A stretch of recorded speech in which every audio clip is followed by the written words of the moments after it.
Para mitigar la infamia, se introdujo la sucesión de bienes, que limitaba la responsabilidad del deudor y el valor de su patrimonio. Posteriormente, la Bonorum Distractio permitió vender los bienes individualmente sin tacha de infamia, beneficiando a ciertos deudores y eventualmente reemplazando a la Bonorum Venditio. Así, la ejecución de sentencias evolucionó hacia un enfoque que no transformaba a los deudores en esclavos, sino que se centraba en sus bienes. La segunda forma de ejecución, conocida como Bonorum Distractio, solo se embargaban los bienes necesarios para cubrir la deuda, evitando que el deudor cayera en la infamia. En el procedimiento formulario, que era más flexible y utilizaba la figura de la fórmula, se iniciaba con el in iusto voci, un llamamiento al juez, donde el demandado podía nombrar un fiador para garantizar su comparecencia. Este proceso incluía varias acciones legales, entre las cuales estaban legis actio sacramentum, legis actio por indicius arbitrivem postulationem, legis actio por conditionem, legis actio por manus iniectomen, legis actio por pinoris capionem.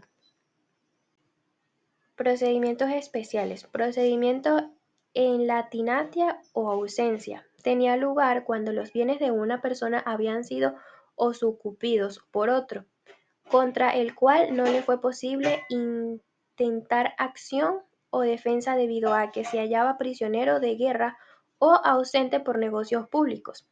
En este caso, el pretor Publicius dictaminó en un edicto que debía restituírsele a través de la reivindicatio sus bienes.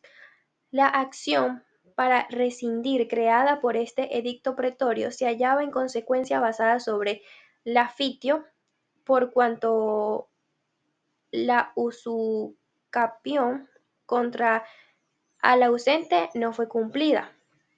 Aun cuando lo hubiese sido en realidad, se trataba aquí de una utilis reivindicatio. El término ausencia era entendido en sentido amplísimo y comprendía casi todos los casos de los cuales las personas se hallaban impedidas para ejercer sus derechos por una causa cualquiera que no se les pudiera imputar.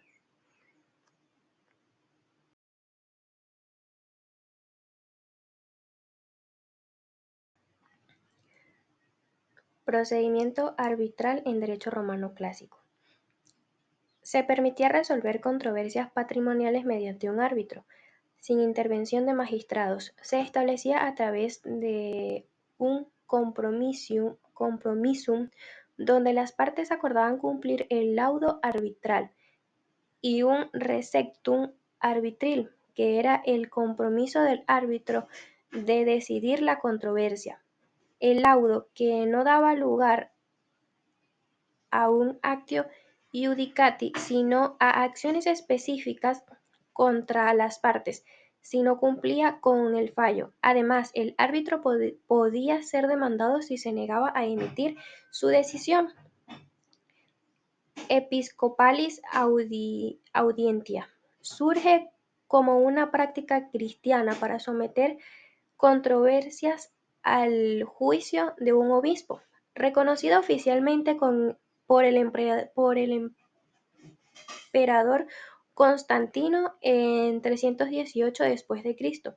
Permitía a los cristianos abandonar juicios ordinarios y acudir a la audiencia episcopal, cuya decisión era inapelable. En 452 después de Cristo, el emperador Valentiniano reguló que los laudos de esta audiencia se ejecutarán ante tribunales ordinarios, reservando esta vía para asuntos religiosos y litigios que involucraban a los religiosos.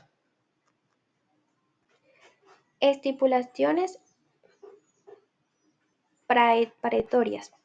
Son obligaciones impuestas por el pretor a los litigantes con tres finalidades. Uno, asegurar resultados del pleito. Incluye cautiones como la de ratio, responsabilidad del representante, cumplimiento de sentencia y las garantías para la restitución de bienes. Promover acciones donde no las hay. Incluye cautiones como danni infecti, defensa contra daños, garantía de uso adecuado del bien y la administración adecuada por el autor. Garantizar comparecencia en el juicio a través del cautio vadimolum sisti.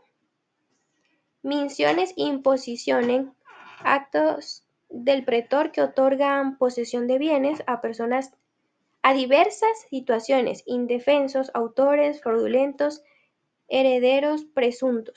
Esta posesión puede ser total o sobre bienes específicos y se otorga provisionalmente con protección interdictal.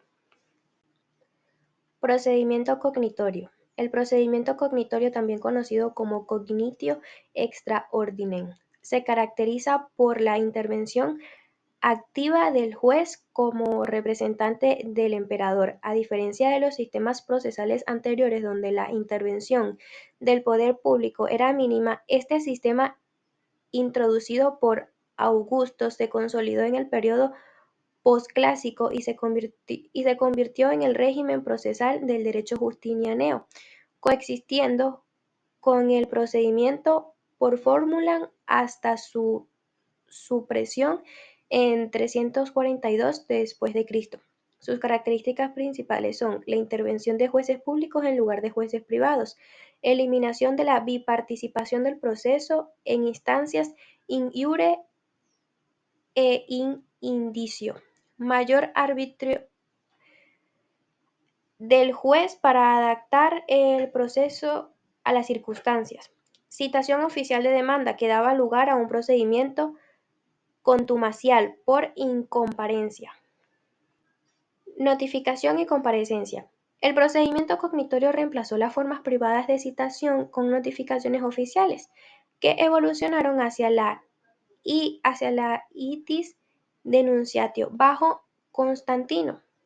En la época de Justiniano se estableció un nuevo formato de notificación escrita donde el actor exponía su pretensión y solicitaba al juez que citara al demandado.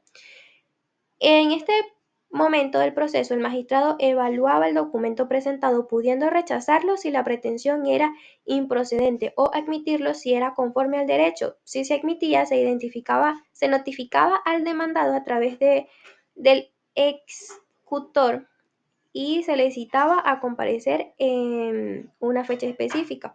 El demandado debía responder con un documento que indicaba su postura ante la demanda, admitir, exponerse, excepciones o reconvención, y notificando al actor. También debía garantizar su comparecencia ante el magistrado. La citación oficial daba lugar al procedimiento contumacial, donde la incomparecencia de cualquiera de las partes permitía que el proceso continuara sin ellos. Si el demandado no comparecía, el juez decidía según las pruebas presentadas. Si era el actor quien no se presentaba, el demandado era absuelto y la causa se sobreseía. Sin embargo, si la incomparecencia ocurría después de la litis contestatio, el juez fallaba según su criterio y el contumax debía asumir los costos procesales.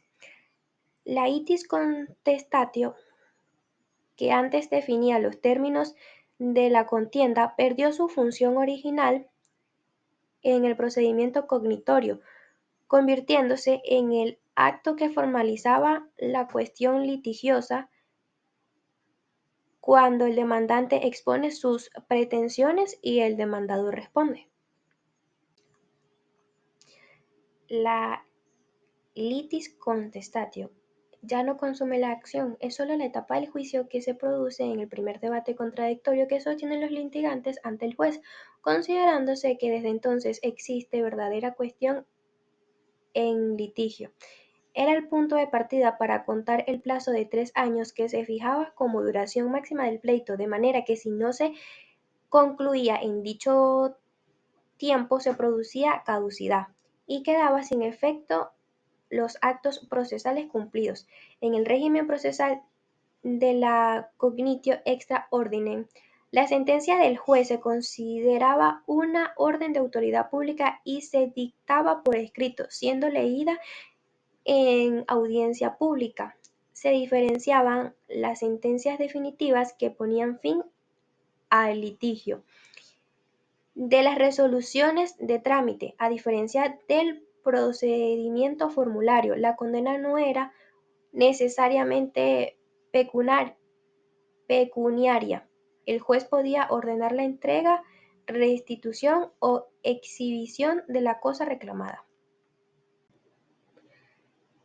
El procedimiento cognitorio permitía al demandado contrademandar, lo que podía llevar a una sentencia que absolviera o condenara al demandante. Además, la sentencia debía incluir pronunciamiento sobre gastos y costas procesales, imponiendo la condena al perdedor del juicio. Se introdujo el recurso de apelación ante un magistrado superior aplicable solo a sentencias definitivas. También existía la posibilidad de impugnar sentencias de nulidad sin necesidad de apelación.